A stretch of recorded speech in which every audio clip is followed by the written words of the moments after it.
शांति। आज 11 जनवरी 2022 की साकार मुरली है। मीठे बच्चे, ज्ञान की बुलबुल बनकर आप समान बनाने की सेवा करो। अपनी दिल से पूछो, मेरी याद की यात्रा ठीक है? आज का प्रश्न है, किस विशेष पुरुषार्थ से बेगर टू प्रिंस बन सकते हो? उत्तर है, बेगर टू प्रिंस बनने के लिए बुद्धि की लाइन क्लियर हो।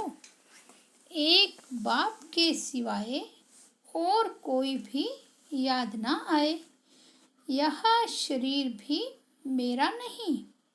ऐसा जीते जी मरने का पुरुषार्थ करने वाले ही बेगर हैं। उनकी ही वानप्रस्थ अवस्था है, क्योंकि बुद्धि में रहता अब तो बाप के साथ घर जाना है, फिर सुख धाम में आना है। ओम शांति। मीठे मीठे बच्चे जानते हैं, पढ़ाई में जास्ती ध्यान किस बात पर देना है? सर्वगुण संपन्न, 16 कला संपूर्ण, संपूर्ण निर्विकारी, मर्यादा पुरुषोत्तम, अहिंसा परमो धर्म बनना है। देखना है हमारे में यह सब गुण है। जो बनना है उस तरफ ही ध्यान जाएगा ना। यह बनेंगे कैसे? पढ़ने और पढ़ाने से। बेहद के बाप को सारे दिन में कितना याद करते हैं? कितनों को पढ़ाते हैं? संपूर्ण तो अब तक कोई बना नहीं है। नंबर वार पुरुषार्थ अनुसार है। बाप एक एक बच्चे पर नजर रखते हैं कि यह बच्चा क्या कर रहा है, मेरे अर्थ क्या सर्विस करते हैं। कितनों की तकदीर ऊंचे ते ऊंची बना रही है। हर एक अपनी अवस्था और अपनी खुशी को भी जानता है। अति इंद्रिय सुख का जीवन हर एक को अपना भासता है। यह तो बच्चों को निश्चय है कि बाप की याद से ही तमो प्रधान से सतो प्रधान बनते हैं। सहज उपाय है ही याद की यात्रा। अपनी दिल से पूछना है, हमारी याद की यात्रा ठीक है? दूसरे को आप समान बनाते हैं? ज्ञान बुलबुल बने हैं? तुम ब्राह्मण ही दैवी गुण धारण कर मनुष्य से देवता बनते हो। तुम्हारे सिवाय कोई देवता बनने वाला है नहीं। तुम ही दैवी घराने के भांति बनते हो। वहाँ तुम्हारा है दैवी परिवार। अभी तुम जानते हो, हम दैवी परिवार का बनने लिए खूब पुरुषार्थ कर रहे हैं। बच्चों को पढ़ना भी कायदेशीर है। एक दिन भी एब्सेंट नहीं रहना है। भल बीमार हो, खाट पर पड़े हो, तो भी बुद्धि में शिव बाबा की याद रहे। आत्मा जानती है हम बाबा के बच्चे हैं। बाबा हमको घर ले चलने आया है। कितनी सहज याद है। यह भी प्रैक्टिस चाहिए। बुद्धि में एक बाबा की ही याद रहे। बाबा आया है, हम शांति धाम में जाकर फिर सुखधाम में आने वाले हैं। पिछाड़ी तक इतनी मेहनत करनी है जो एक शिव बाबा की याद रहे, और संग तोड़ एक संग जोड़ना है।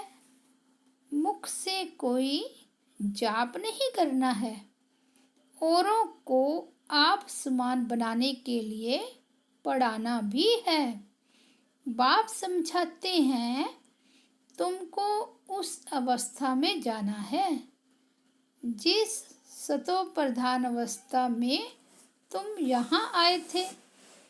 उस अवस्था में जाकर फिर उसी अवस्था में आना है सतयुग में।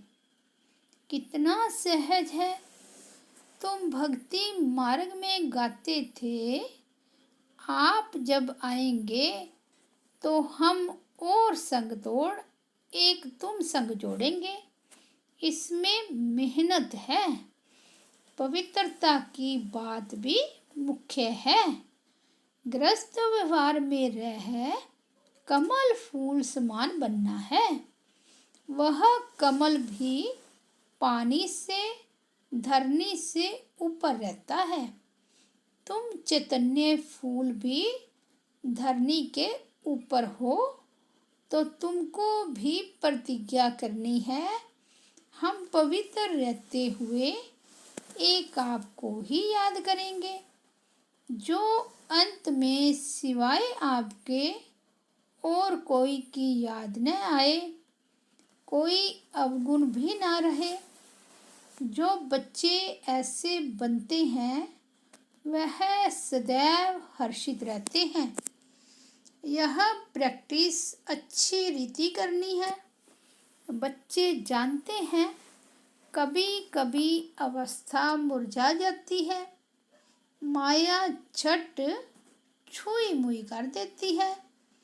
हर एक को अपने आप से पूछना बहुत जरूरी है, हम कितना बाप की याद में हर्षित रहते हैं, कितना बाप की सर्विस में टाइम देते हैं। भल कोई कैसा भी है, तुम बच्चों को सर्विस करते ही रहना है। जांच करते हैं कौन वर्षा पाने के लायक है। जैसे बिच्छू को मालूम पड़ता है यह पत्थर है या नरम चीज है, तो पत्थर पर कभी डंक नहीं लगाएगी। तुम्हारा धंधा ही यह है। तुम बेहद बाप के स्टूडेंट हो ना। पढ़ाई पर बहुत मदार है। शुरू में बच्चे मुरली बिगैर एक भी दिन नहीं रह सकते थे, कितना तड़पते थे। क्लास में उन्हें गीत सुनाया, तेरी मुरली में जादू।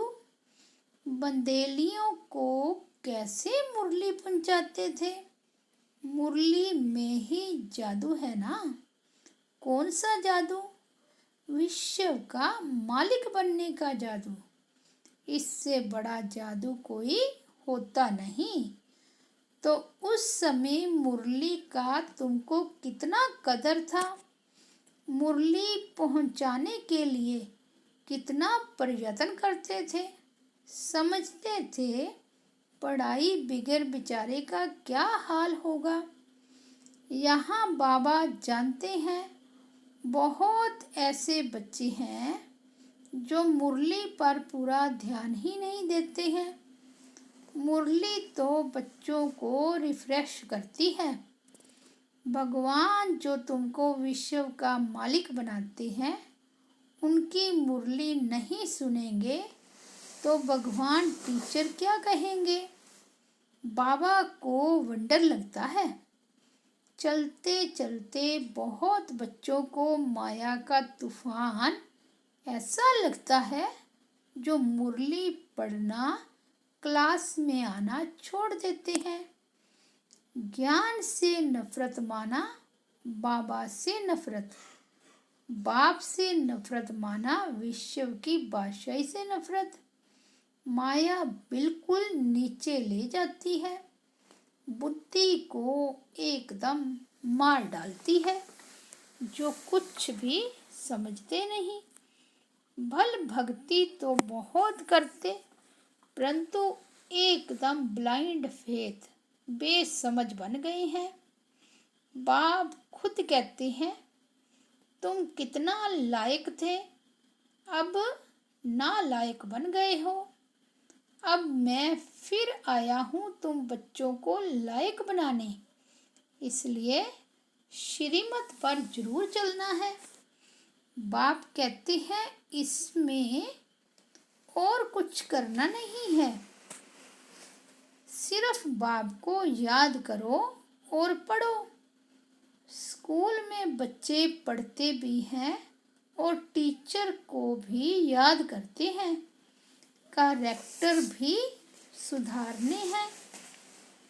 तुम्हारी भी एम ऑब्जेक्ट सामने खड़ी है, तुमको यह बनना है। उनों के कैरेक्टर अच्छे हैं, तब तो सारा दिन मनुष्य गाते हैं, आप सर्वगुण संपन्न हो, हम नीच पापी हैं। मनुष्य को जब तक बाप का परिचय नहीं मिला है, तब तक अंधियारे में हैं।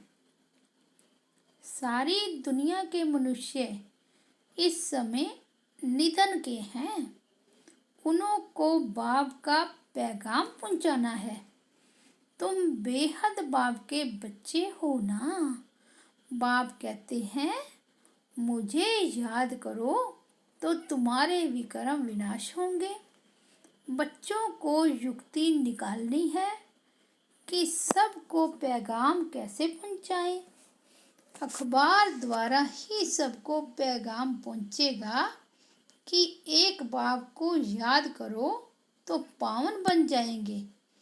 सभी आत्माएं पहले पावन थी, अब सब अपवित्र हैं।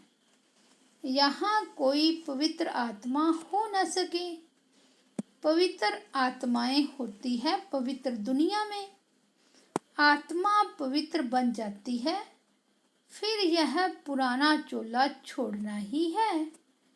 यह हो नहीं सकता कि आत्मा पावन हो और शरीर पतित हो।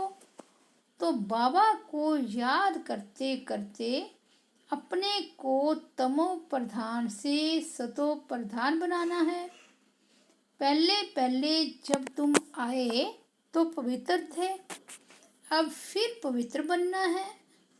आत्मा पवित्र बनकर जाएगी, फिर पवित्र दुनिया में आएगी।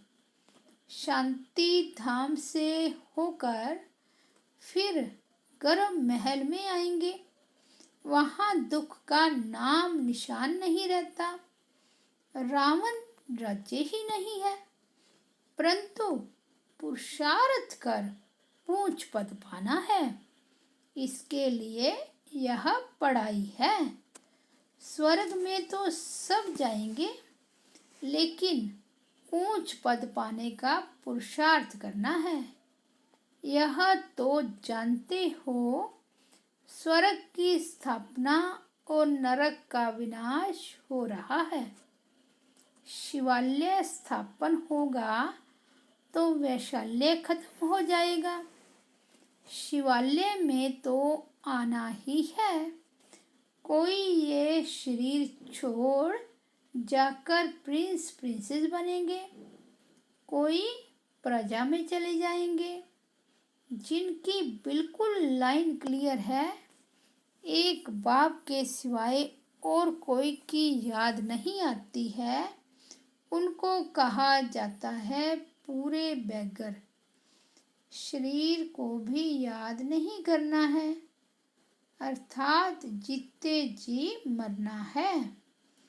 हमको तो अब अपने बेहद के घर जाना है। अपने घर को भूल गए थे, अब बाप ने याद दिलाया है। बाप मीठे मीठे बच्चों को समझाते हैं, तुम वानप्रस्थी हो, इस समय तुम सबकी वानप्रस्थ अवस्था है। अब मैं आया हूँ वाणी से परे स्थान पर सब बच्चों को ले जाने के लिए। वानप्रस्थ अवस्था में जाने के लिए सब भगत भक्ति करते हैं। अब बाप समझाते हैं सब वानप्रस्थ अवस्था में कैसे जाते हैं। उन्हों को इस अक्षर के अर्थ का भी पता नहीं, सिर्फ नाम सुना है।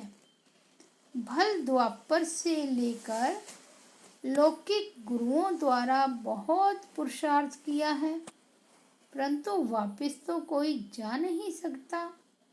बाप कहते हैं अब छोटे अथवा बड़े सबकी वानप्रस्थ अवस्था है। सच्ची सच्ची वानप्रस्थ अवस्था तो तुम्हारी है, क्योंकि वापस जाना है। बेहद का बाप सबको वापस ले जाने आया है, तो बच्चों को बहुत खुशी होनी चाहिए। तुम जानते हो सबको बाप ही स्वीट साइलेंस होम में ले जाते हैं, क्योंकि आत्माओं को अब शांति चाहिए। यहाँ तो शांति हो ना सके। शांति धाम का मालिक तो एक बाबा ही है। जब मालिक आए तब सबको ले जाए। भक्ति करते थे शांति धाम में जाने के लिए। ऐसे कोई नहीं कहते हम सुख धाम में जाएं। बाबा कहते हैं हम तुम बच्चों को प्रॉमिस करता हूँ कि तुम सबको घर ले जाऊंगा, अगर मेरी श्रीमत पर चलेंगे तो। सुखधाम में कोई ना भी चले, शांति धाम में तो जरूर ले जाऊंगा, छोड़ूंगा किसको भी नहीं। नहीं चलेंगे तो सजाएं देकर मार पीट दिलाकर भी ले जाऊंगा। जैसे बच्चों को सजा दी जाती है ना, तुम बच्चों को भी ऐसे ले चलेंगे, क्योंकि ड्रामा में पार्ट ही ऐसा है। इसलिए अपनी कमाई कर चलो तो अच्छा है, पद भी अच्छा मिलेगा। पिछाड़ी में आने वाले क्या सुख पाएंगे। बाबा कहते तुम चाहो व न चाहो तुम्हारे सब शरीरों को आग लगाकर आत्माओं को जरूर ले चलना है। मेरी मत पर चल अगर सर्वगुण संपन्न 16 कला संपूर्ण बनेंगे तो ऊंच पद पाएंगे, क्योंकि मुझे बुलाया ही है कि आओ घर ले चलो, अर्थात मौत दो।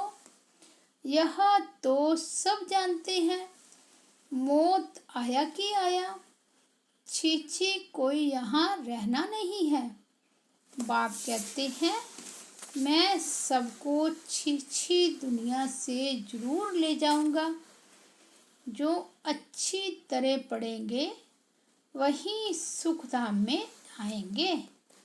सुखधाम व स्वर्ग कोई आसमान में नहीं है। तुम्हारा यादगार मंदिर दिलवाड़ा है, आदि देव बैठा है, बाप दादा है ना, इनके ही शरीर में बाबा विराजमान होता है। तुम जानते हो यह बाप दादा दोनों बैठे हैं। इस समय तुम बच्चे जो राजयोग सीख रहे हो उनकी निशानी मंदिर में दिखाई है। महारथी घोड़े सवार भी हैं।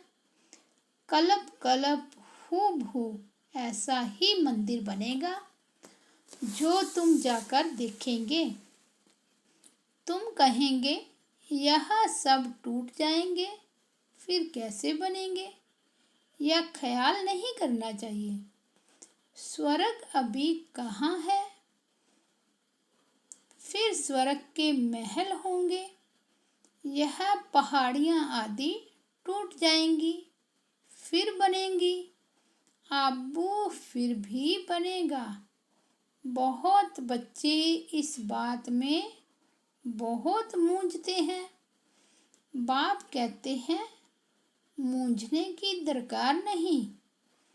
कहते हैं द्वारिका समुंदर के नीचे चली गई, फिर निकलेगी। नीचे जो चीज गई सो गई, खत्म हो गई। तुम जानते हो स्वर्ग में हम अपने महल आदि बनाएंगे। वहाँ बिल्कुल ही सतो प्रधान सब नई नई चीजें होंगी। तुम वहाँ के फल आदि देखकर आते हो। तुम जानते हो हम वहाँ जाने वाले हैं। वर्ल्ड की हिस्ट्री ज्योग्राफी रिपीट होती है तो स्वर्ग भी रिपीट होगा, यह निश्चय होना चाहिए। परंतु किसकी तकदीर में नहीं है तो कहेंगे यह कैसे हो सकता है। इतने सब फिर आएंगे, फिर महल आदि बनेंगे। तुम जानते हो सोमनाथ के मंदिर को लूट कर ले जाते हैं, फिर भी मंदिर बनाएंगे। यह खेल ही पूज्य से पुजारी, पुजारी से पूज्य बनने का है। ब्राह्मण, देवता, क्षत्रिय व शूद्र यह चक्कर है। तुम बच्चे पद्मा पद्म भाग्यशाली बनते हो। तुम्हारे कदम में पद्म का छाप लग जाता है। तुम जानते हो हमारे कदम में पद्म है, अर्थात पढ़ाई के कदम में पद्म समाये हुए हैं। जितना पढ़ेंगे उतना ऊंच पद पाएंगे। सतयुग है गोल्डन एज। वहाँ की धरनी भी कितनी सुंदर होती है। कितने सुंदर महल बनते हैं। हर चीज सतो प्रधान होती है। देखने से ही नैन ठंडे हो जाते हैं। ऐसी राजधानी के तुम मालिक बन रहे हो तो कितना अच्छी रीति पुरुषार्थ करना चाहिए। पुरुषार्थ से ही प्रलब्ध बनती है। बच्चों को ज्ञान तो बुद्धि में है, बाप को याद करना है। लौकिक संबंध से ममत्व मिटाना है। सिर्फ एक बाप को याद करना है। अच्छा, मीठे मीठे सिकीलदे बच्चों प्रति माता पिता बाप दादा का याद प्यार और गुड मॉर्निंग। रूहानी बाप की रूहानी बच्चों को नमस्ते। हम रूहानी बच्चों की रूहानी बाप दादा को याद प्यार, गुड मॉर्निंग और नमस्ते। धारणा के लिए मुख्य सार। फर्स्ट पॉइंट, बाप की याद में रह सदा हर्षित रहना है, कभी मुरझाना नहीं है। बीमारी में भी मुरली जरूर सुननी व पढ़नी है। सेकंड पॉइंट, पढ़ाई से कदम कदम में पदम जमा करने हैं और संग तोड़ एक बाप से जुड़ना है। आज का वरदान है सदा हर संकल्प और कर्म में ब्रह्मा बाप को फॉलो करने वाले समीप और समान भव। जैसे ब्रह्मा बाप ने दृढ़ संकल्प से हर कार्य में सफलता प्राप्त की, एक बाप दूसरा न कोई। यह प्रैक्टिकल में कर्म करके दिखाया। कभी दिल शिकस्त नहीं बने। सदा नथिंग न्यू के पाठ से विजयी रहे। हिमालय जैसी बड़ी बात को भी पहाड़ से रुई बनाए रास्ता निकाला। कभी घबराए नहीं। ऐसे सदा बड़ी दिल रखो, दिल खुश रहो, हर कदम में ब्रह्मा बाप को फॉलो करो तो समीप और समान बन जाएंगे। आज का स्लोगन है, अति इंद्रिय सुख का अनुभव करना है तो गोपी वल्लभ की सच्ची सच्ची गोपिका बनो। लवलीन स्थिति का अनुभव करो। जितना बेहद की प्राप्तियों में मगन रहेंगे उतना हद की आकर्षण से परे रह परमात्म प्यार में समाने का अनुभव करेंगे। आपकी यह लवली स्थिति वातावरण में रूहानियत की खुशबू फैलाएगी। अच्छा, ओम शांति।